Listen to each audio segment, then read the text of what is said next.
Bienvenue dans cette vidéo d'introduction où je vais vous parler de mon nouveau livre, L'appel de Jésus, ainsi que de la nouvelle série de vidéos que je vais réaliser à ce sujet. Avec mon nouveau livre, L'appel de Jésus, je vais faire une nouvelle vidéo pour chaque chapitre du livre, où je parlerai brièvement du chapitre et vous aiderai à obéir à l'appel que Jésus vous a donné. Le nouveau livre, L'appel de Jésus, comporte 26 chapitres. Donc en plus de cette vidéo d'introduction, je sortirai 26 nouvelles vidéos, une tous les 2 ou 3 jours. Et je crois sincèrement que cela ne va pas simplement transformer votre vie, mais aussi celle de nombreuses personnes autour de vous. Quand nous comprendrons que nous n'avons plus besoin de nous tenir sur une estrade en Afrique ou derrière un pupitre dans une église pour porter du fruit, cela va tout changer. Vous devez comprendre que votre maison, c'est votre église. Votre cuisine, c'est votre estrade. Votre baignoire, c'est l'endroit où vous pouvez baptiser les gens dans le nom de Jésus. Et ainsi de suite, et ainsi de suite. C'est dans notre vie de tous les jours que nous devrions porter du fruit. La moisson est prête, mais il y a peu d'ouvriers. Ou alors les ouvriers ne comprennent pas cela. Le monde devient de plus en plus fou en ce moment. Le monde est secoué actuellement. Nous avons le coronavirus, nous avons de nouvelles lois, nous avons des théories du complot, nous avons des fausses informations, nous avons peur. Qu'est-ce qui se passe en ce moment? Où est le vrai dans tout ça? Comment tout cela va-t-il finir? Il y a tant de questions maintenant. Et il est évident que le monde ne sera plus jamais le même. Le monde change, mais l'Église aussi. L'Église telle que nous la connaissons, telle que nous la voyons aujourd'hui, ne sera plus là à l'avenir. L'Église doit changer. Mais Dieu reste au contrôle. Et une chose est sûre, c'est que Jésus est le même hier, aujourd'hui et pour toujours.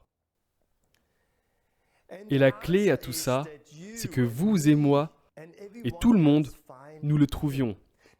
Que nous commencions vraiment à être sérieux dans notre vie avec lui. Que nous commencions à lui obéir et à répondre à l'appel qu'il nous a lancé. Et vous savez quoi? C'est à la fois un moment très stimulant et une période très palpitante à vivre. Pourquoi? Les gens sont bouleversés, c'est vrai. Les chrétiens sont secoués, c'est vrai. Mais c'est bon. Pourquoi? Parce qu'alors nous découvrons où nous en sommes réellement.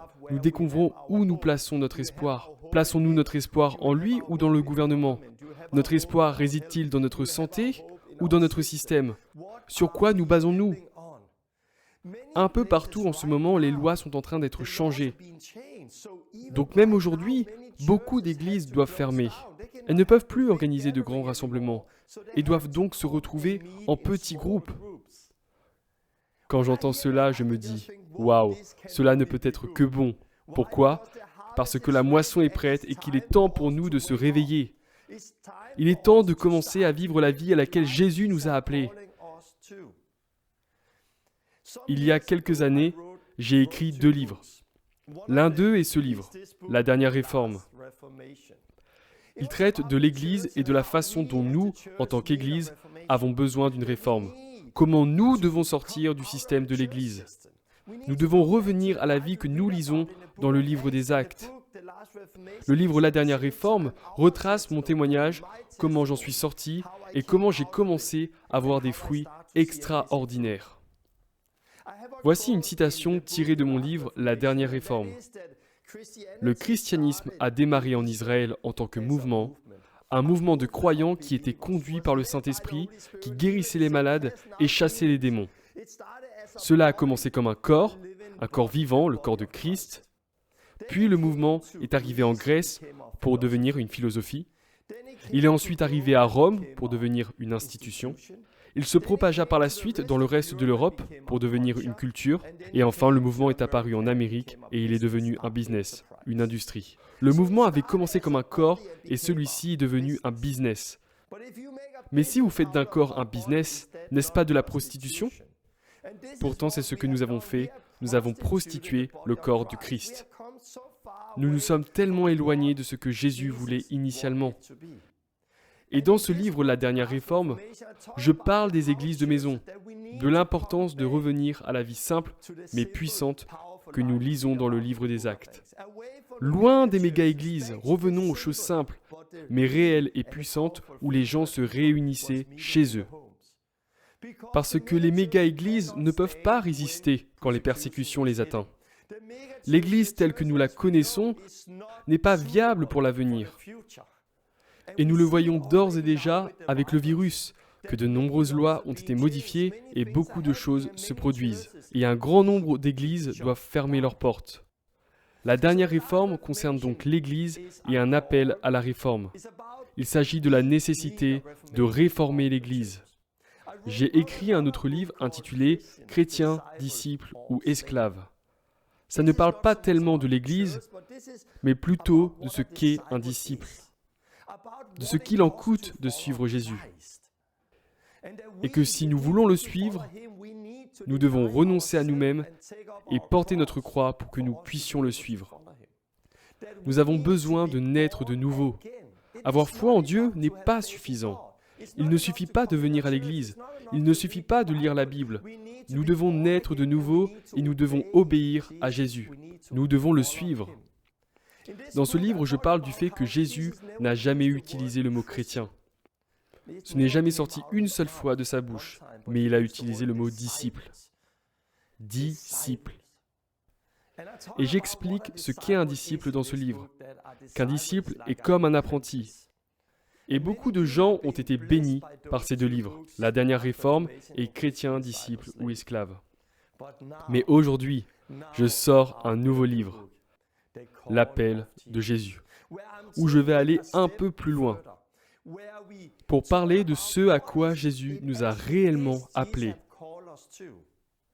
Que veut-il que nous fassions?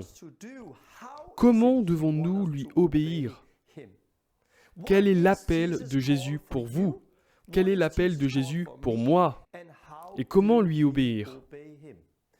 Et ce qu'on constate, c'est que Jésus ne nous a jamais demandé d'avoir une belle façade d'église, d'inviter les gens à venir nous rejoindre tous les dimanches. Et là, on s'assoit et on attend qu'ils entrent, et alors on pourrait enfin leur partager l'évangile. Jamais Jésus nous a appelés à faire la plupart des choses que nous faisons aujourd'hui dans les églises. J'ai commencé à écrire ce livre il y a 2 ans et demi, L'appel de Jésus.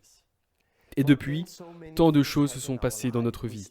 Nous avons commencé à obtenir de très beaux fruits, à tel point que nous étions très occupés. Des gens sont nés de nouveau, nous avons envoyé des équipes, et de nouvelles cellules de maison ont ainsi démarré. Nous avons vu des milliers de personnes naître de nouveau et commencer à suivre Jésus. Et ça s'est développé partout dans le monde. On était devenus très actifs. Mais en janvier 2019, nous avons soudain vécu une grande persécution au Danemark. C'était complètement fou et nos fondations ont été ébranlées, comme nombre d'entre vous en ce moment. Je l'ai vécu juste d'une manière différente. En janvier 2019, nous étions subitement partout dans les médias. Et nous avons connu tant de persécutions, tant d'organismes gouvernementaux nous poursuivre. Et c'était tellement surréaliste de se retrouver au cœur de tout ça. C'était comme si nous étions dans le scénario de la fin des temps. C'était comme lire un livre sur certains autres pays qui ont connu la persécution, mais que maintenant, cela m'arrivait personnellement. Maintenant, c'était dans notre pays. Maintenant, c'était en Europe. Et quand toutes ces choses invraisemblables sont arrivées, comme un journaliste dissimulé, des caméras cachées, des mensonges, des manipulations, des menaces, j'étais partout dans les informations, presque tous les jours, pendant 3 semaines, dans les journaux. Et beaucoup d'autres choses se sont passées durant cette période. Conclusion, nous avons dû quitter le Danemark. Et nous sommes venus aux États-Unis, où nous sommes maintenant pour demander l'asile. Et ils ont maintenant changé les lois au Danemark.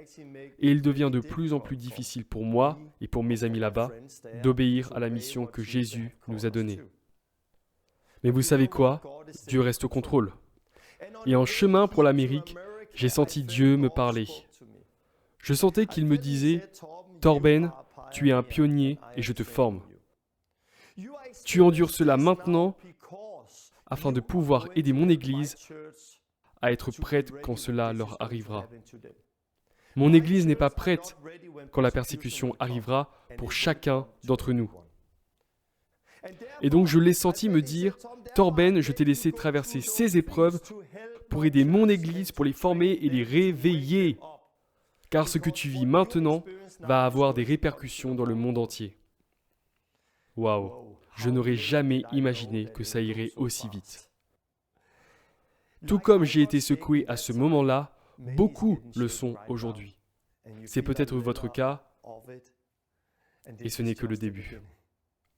Quand ma famille et moi sommes arrivés aux États-Unis, nous avons débarqué avec 8 valises, en laissant tout derrière nous, notre centre de formation, notre famille, nos amis. Mais quand j'ai atterri aux États-Unis, j'ai senti Dieu me dire, Torben, maintenant il est temps de finir ton livre. Comme je l'ai dit, je travaillais sur ce livre depuis 2 ans et demi, mais je n'avais jamais eu le temps de le terminer. Et là, Dieu me disait, maintenant prends le temps de finir le livre. Et aujourd'hui, le livre est sorti, au moment où le monde devient fou. Croyez-vous que ce soit une coïncidence? Certainement pas. Ce livre a été écrit afin de préparer l'Église pour l'avenir. Ce livre est là pour nous aider à retrouver cette simplicité de vie que nous avons en Christ et à obéir à l'appel qu'il nous a tous donné. L'avenir sera très différent de ce que nous voyons aujourd'hui. C'est un nouveau chapitre, c'est un nouveau départ. Dieu veut que nous soyons prêts pour les temps à venir. Il veut que nous comprenions quel est son appel. Il est temps de démarrer avec des petits groupes. Il est temps de retourner dans nos maisons. Il est temps de quitter ces églises trop grandes, trop belles et trop coûteuses, où les gens s'assoient et s'endorment. Ces églises vont toutes disparaître ou se compromettre le jour où viendra la persécution. Nous sommes tous appelés à suivre Jésus. Nous sommes tous appelés à le servir. Nous sommes tous appelés à exercer un ministère, pas seulement une poignée, non pas seulement quelques pasteurs ou quelques leaders. On se tient en ce moment devant une grande moisson. Une moisson comme nous n'en avons jamais vue auparavant. Et je crois que cela arrive en même temps qu'une forte désertion dans les églises. Et je tiens à dire que la grande récolte que nous allons voir ne sera pas le fait d'un seul super évangéliste, mais elle viendra de chacun d'entre nous. Quand nous, en tant que corps de Christ, chaque membre de son corps, commencerons à obéir à l'appel que Jésus nous a donné. Et je suis tellement enthousiaste à ce sujet. Comme je l'ai déjà dit, je vais en même temps que la sortie de ce livre faire une vidéo pour chaque chapitre. Ce qui donne 26 chapitres pour 26 vidéos. Et j'espère que vous êtes prêts pour ça. J'espère que vous êtes prêts à vous procurer ce livre. Vous pouvez l'obtenir dès à présent sur Amazon ou vous pouvez le commander sur notre site web sous forme imprimée ou électronique. Procurez-vous déjà le livre, lisez-le en même temps que cette série de vidéos. Et ensuite, ensemble, commençons à obéir à l'appel que Jésus nous a donné. Je voulais aussi vous dire que si vous n'avez pas les moyens d'acheter le livre, envoyez un email et nous pouvons vous donner un code parce que je veux vraiment que ce livre soit disponible pour tout le monde. Il faut que ce livre sorte. Il faut que les gens reviennent et obéissent à l'appel que Jésus nous a donné. Voici le texte qui figure sur la 4e de couverture. Je voudrais vous le lire. Les paroles de Jésus ont encore le pouvoir de transformer le monde et de libérer les captifs. Malheureusement, le problème que nous voyons au cours des 2000 dernières années, c'est que la religion et les traditions des hommes nous ont lentement entraînés loin de la pure vérité et de l'appel initial de Jésus. L'appel de Jésus de Torben Sandgaard est un puissant rappel de la mission simple mais impactante que Jésus nous a donnée. À travers les paroles de Jésus dans Luc chapitre 10, Torben apporte clarté et révélation sur ce à quoi Jésus nous a appelés. Il montre de manière simple comment obéir à l'appel de Jésus et voir les mêmes fruits que ceux de l'Église des premiers disciples. La moisson est prête, mais il y a peu d'ouvriers. Cet appel, si vous choisissez d'y obéir, transformera non seulement votre vie, mais aussi celle de ceux qui vous entourent. Jésus vous appelle. Allez-vous y répondre? J'espère que vous êtes tous prêts à dire oui à l'appel de Jésus. Partagez cette vidéo et les informations qui l'accompagnent et obéissons à l'appel de Jésus. Et voyons un réveil comme nous n'en avons jamais vu auparavant. Comme je l'ai déjà dit, cet appel, si vous choisissez d'y obéir,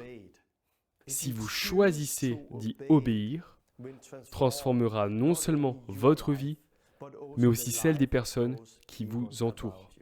Jésus vous appelle. Alors, allez-vous l'accepter? À la prochaine, que Dieu vous bénisse. Salut.